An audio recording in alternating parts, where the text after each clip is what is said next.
I think there's a lot of reasons why generosity is important.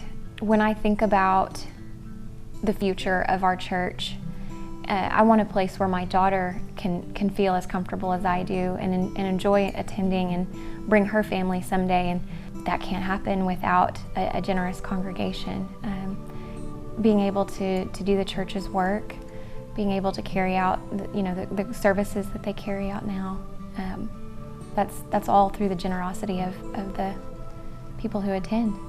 It's really important for my daughter to be able to grow up in our church and feel comfortable there, and I mean that's why we've chosen to send her to Parents' Day Out, the Kids First program. She goes there, and I feel like she's going to enjoy being there. She's going to really love her church home, and that'll build the foundation for wanting to give back after receiving during these young years.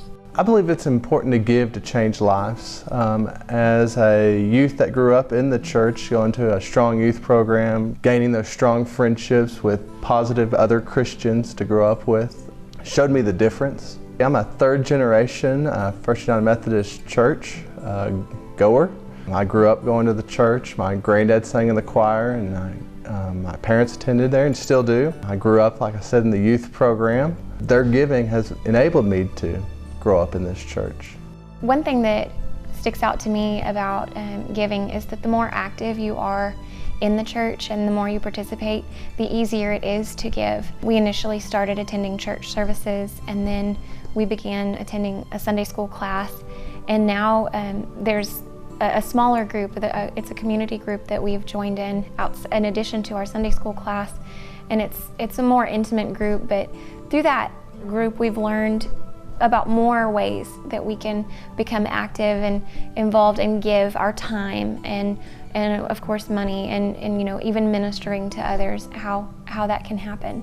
I think it's more important than to worrying about the amount that you're giving, but to make sure that you are considering what can I give and making the decision to give and give consistently and be reliable for the church. I think God needs what you can give. What you're willing to give is what you can give, what you feel right giving, what you're compelled to offer is plenty. And that's going to be different for everyone. Of course I have college we worry about for our daughter, and I'd really like some new drapes, things like that. You have to be purposeful and know I'm going to budget, I am going to do this because it's important to me.